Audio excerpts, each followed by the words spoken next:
चलिए, okay students, कैसे हैं आप सब लोग? आई होप आप सब बहुत अच्छे हैं, बहुत अच्छे से वर्क कर रहे हैं, सारी चीज़ें अच्छे से देख रहे हैं, मैनेज कर रहे हैं। तो चलिए, हमारे पास एक टॉपिक है, that is lines and angles. तो लाइन्स एंड एंगल्स में जब भी हम बात करेंगे, तो हमारे पास अर्थ पे जितनी भी चीज़ें बनाई जाती है, वो सारी यहीं से स्टार्ट होती है और यहीं से मेजर करी जाती है।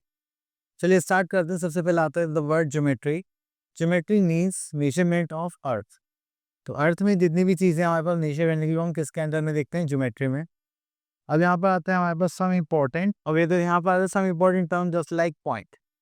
पॉइंट क्या होता है? एक ऐसा पॉइंट, जब भी हम किसी को पॉइंट आउट करते हैं या कोई लोकेशन मार्क करते हैं, तो हम उसको क्या करते हैं? यूज़ करते हैं एज अ पॉइंट।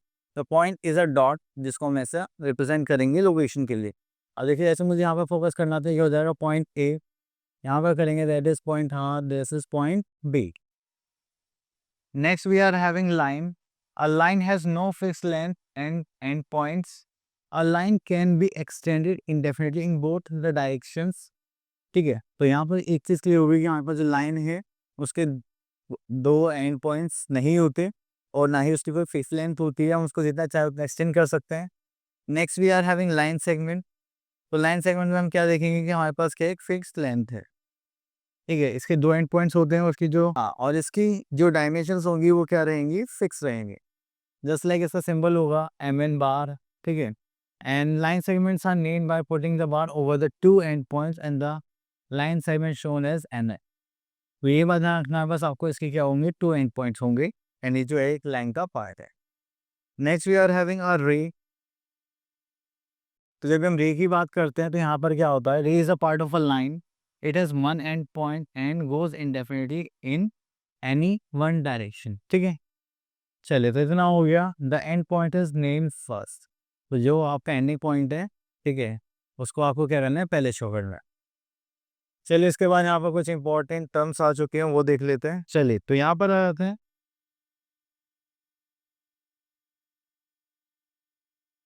तो सबसे पहले आता है हमारे पास कोलिनियर पॉइंट्स। कोलिनियर पॉइंट्स कौन से होते हैं? मतलब जो हमारे पास एक स्ट्रेट लाइन में दो या दो से ज्यादा पॉइंट्स होंगे, उनको हम क्या बोलेंगे? Collinear points. नेक्स्ट आता है नॉन कोलिनियर पॉइंट्स, जो दो से ज्यादा पॉइंट्स होंगे but not in a straight line. These are non collinear points. Then उसके बाद चलते हैं नेक्स्ट टॉपिक पर, दैट इज इंटरसेक्टिंग लाइंस। जब भी दो लाइंस एक दूसरे को इंटरसेक्ट करती है एक पर्टिकुलर पॉइंट पे, जस्ट लाइक ओ जैसे यहाँ पर करा, तो वो क्या होंगी? हमारी इंटरसेक्टिंग लाइंस। देन आता है parallel lines. The distance between two parallel lines always remain the same through out. ठीक है, चलिए, इसके बाद हम थोड़ा सा आगे चलते हैं। ओके, तो यहाँ पर जो पैरेलल लाइंस है वो क्या होंगी?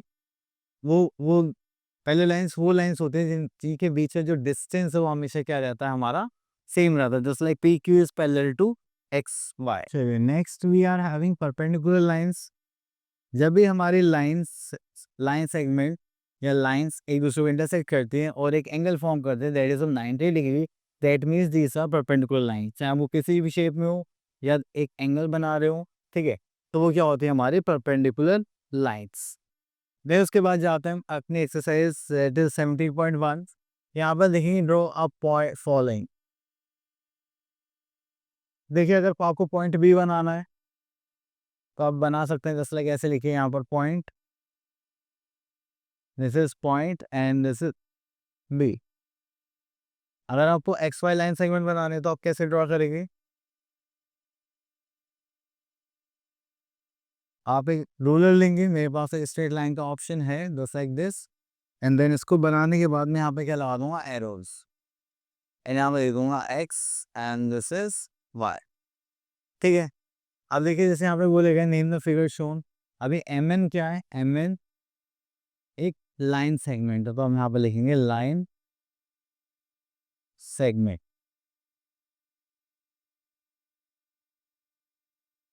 ठीक है,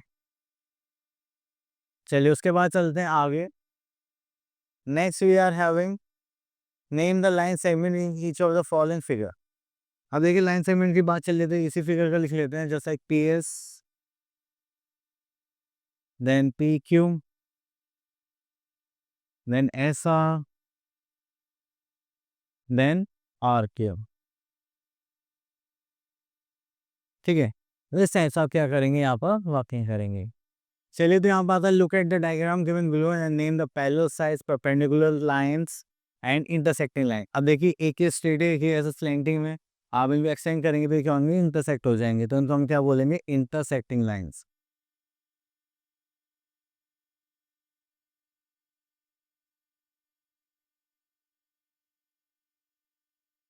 ओके, देन हमने देखे यहाँ पे दो लाइन से एक दूसरे को इंटरसेक्ट करे but at an angle of 90 degree, that's a perpendicular line.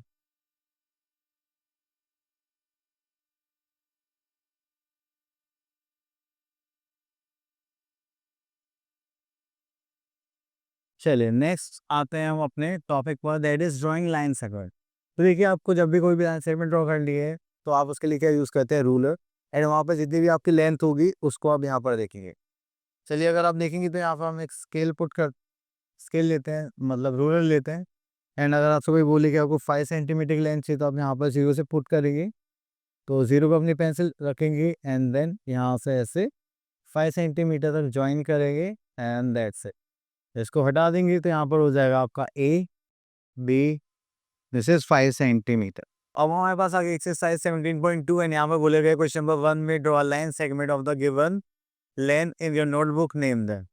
तो चलिए यहाँ से हम एक लाइन सेगमेंट बनाते हैं। ठीक है, तो यहाँ पर एक रूलर ले लेते हैं। चलिए इसको तो यहीं पर ड्रॉ कर लेंगे हम, तो थोड़ा सा एक्सटेंड कर लेते हैं।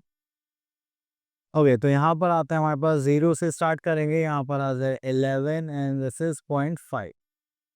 ठीक है, तो ये हो गया हमारी लाइन सेगमेंट एंड इसको यहाँ पर लाइन सेगमेंट है ना ये।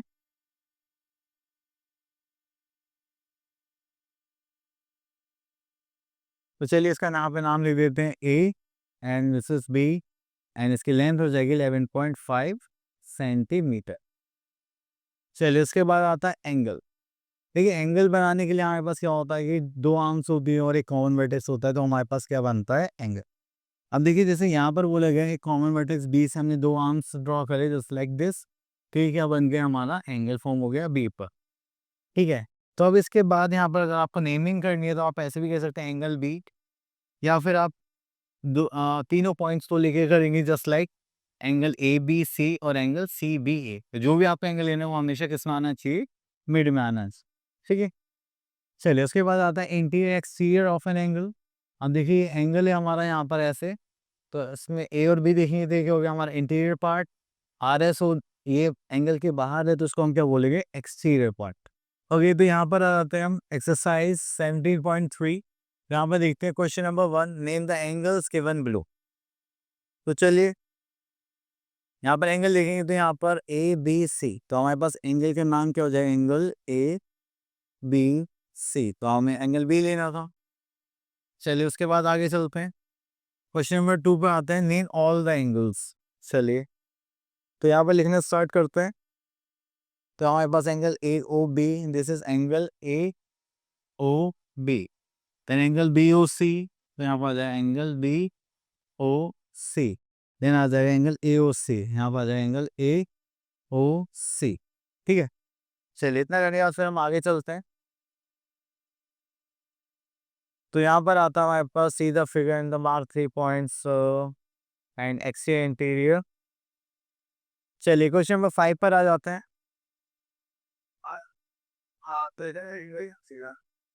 क्वेश्चन नंबर 5 में देखेंगे तो find the points which are interior exterior of the angle. अगर हम इंटीरियर पार्ट की बात करें, क्या यहाँ पर आ जाएगा एक्स वाई पी, और अगर एक्सटीरियर की बात करें तो यहाँ पर आ जाएगा टी और एन। ठीक है, चलिए इतना करने के बाद फिर हम आगे चलते हैं।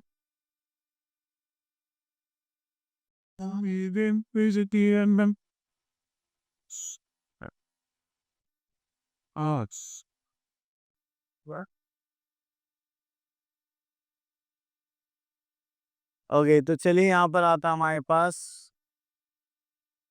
Measurement of angle using the protractor. चलिए तो यहाँ पर हमने एंगल देखा कि एंगल 1 बना हुआ है, 10 डिग्री बना हुआ है, 25 डिग्री बना हुआ है। ठीक है, तो इसके बाद हम यहाँ पे जाते हैं अपने प्रोटेक्टर पर, जिसकी हेल्प से हम क्या देखते हैं, अपने एंगल्स को मेजर करते हैं। अगर आप इसको ध्यान से देखेंगे तो इसमें एक सेंटर पॉइंट होता है और एक होती है बेस लाइन। चलिए सेंटर पॉइंट है, उसके बाद ये आ गई हमारे पास बेस लाइन। ठीक है, इसको यहाँ से यहाँ तक क्या करेंगे, इसको ड्रॉ करेंगे। अगर इनर पार्ट की बात करें तो होता है इनर स्केल, आउटर पार्ट की बात करेंगे that is a outer scale. अगर आप एंगल इधर की साइड से ड्रॉ कर रहे हैं just like in this way, तो आपको यहाँ से एंगल लेने पड़ेंगे आउटर साइड से। अगर आप राइट हैंड साइड से एंगल फॉर्म करते हैं तो आपको इनर स्केल को यूज करके एंगल बनाने पड़ेंगे। ठीक है, तो चलिए इसके बाद हम थोड़ा सा आगे चलते हैं। और ये तो यहाँ पर आते हैं आपके पास types of angles. Types of angles में बात करेंगे तो first one is acute angle. देखिए एक्यूट एंगल कौन से एंगल्स होते हैं, जो कि हमें an angle whose measure is more than 0 degree but less than 90 degree. तो 0 से जो ज़्यादा होंगे और 90 से छोटे होंगे उनको हम क्या बोलेंगे, एक्यूट एंगल। ठीक है, अब आता है राइट एंगल। तो राइट एंगल आप ये देखेंगे दो स्ट्रेट लाइंस आपको इंटरसेक्ट करते दिखाई देंगे at an angle of 90 degree, हो जाएगा हमारा राइट एंगल। देन उसके बाद आता है हमारे पास ऑब्ट्यूज एंगल। तो ऑब्ट्यूज एंगल वो एंगल होगा जो 90 डिग्री से तो बड़ा होगा और 180 डिग्री से वो छोटा होगा। ठीक है, मतलब greater than 90 degree but less than 180 degree. Then उसके बाद आता है हमारे पास स्ट्रेट एंगल। स्ट्रेट एंगल की बात करेंगे तो स्ट्रेट लाइन हो गई, यहाँ पर एंगल बनेगा हमारे पास 180 डिग्री। चले, उसके बाद आता है बस रिफ्लेक्स एंगल। तो रिफ्लेक्स एंगल की बात करेंगे तो जो एंगल हमारा क्या होगा, 180 डिग्री से बड़ा होगा बट लेस देन 360 डिग्री होगा, उसको हम बोलेंगे reflex angle. Then we are having complete angle, जो हमारा क्या होगा 360 डिग्री का होगा, वो होगा हमारा कंप्लीट एंगल। इतना करने के बाद फिर हम चलते हैं अपने नेक्स्ट एक्सरसाइज पर, दैट इज 117.4। एंड यहाँ पर देखेंगे measure the angle with your protractor and write the measurement. तो चलिए हम यहाँ से क्या करेंगे, एक अपना प्रोटेक्टर लेते हैं। ठीक है, इसको यहाँ पर प्लेस करते हैं just like this centre point पर। और अगर आप देखेंगे तो वो थोड़ा छोटा, अब देखो जैसे कि हमने देखा 0 से ये 40 और ये 40 और 50 के बीच में आ रहा है, तो कौन सा हो गया हमारा 45 डिग्री। ठीक है, तो आपको इस टाइप से मेजर करना है। देन उसके बाद आता है classify these angles according to their measurements. अगर देखिए मैं 180 डिग्री की बात करूँ तो ये क्या हो गया हमारा स्ट्रेट एंगल।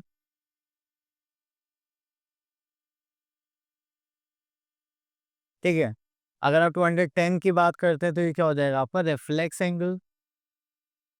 हम ये सारी चीज़ें पढ़ चुके हैं। Use the protractor to draw the following angles.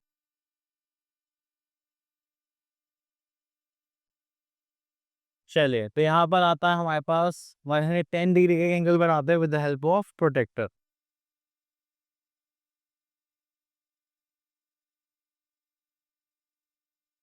चलिए हमने यहाँ पर प्रोटेक्टर रखा। चलिए प्रोटेक्टर रखने से पहले आपको एक लाइन ड्रॉ करनी पड़ेगी just like this. And then आप यहाँ पे क्या लेंगे, प्रोटेक्टर लेंगे। ओके, ये हो गया हमारा प्रोटेक्टर। आप इसको सेंटर पॉइंट पे यहाँ पर रखेंगे एंड थोड़ा सा इसको लाइन के अकॉर्डिंग एडजस्ट करेंगे जस्ट लाइक दिस। अब आपको क्या करना था, 110 डिग्री आपको यहाँ से स्टार्ट करना है क्योंकि आप इधर से एंगल बना रहे, तो जैसे 110 डिग्री। ठीक है, तो ये हो गया हमारे पास दिस इज, तो ये हो गया हमारे पास एंगल। इसको कर लेते हैं A, this is O and this is B, this is 110 degree.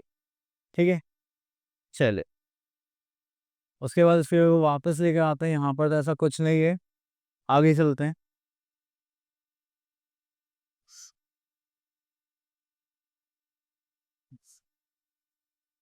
Okay, तो आपको ये एंगल्स लाइन फॉर्मेशन सारा चीज क्लियर हो गया होगा। मिलते हैं नेक्स्ट वीडियो में, तब तक के लिए ऑल द बेस्ट।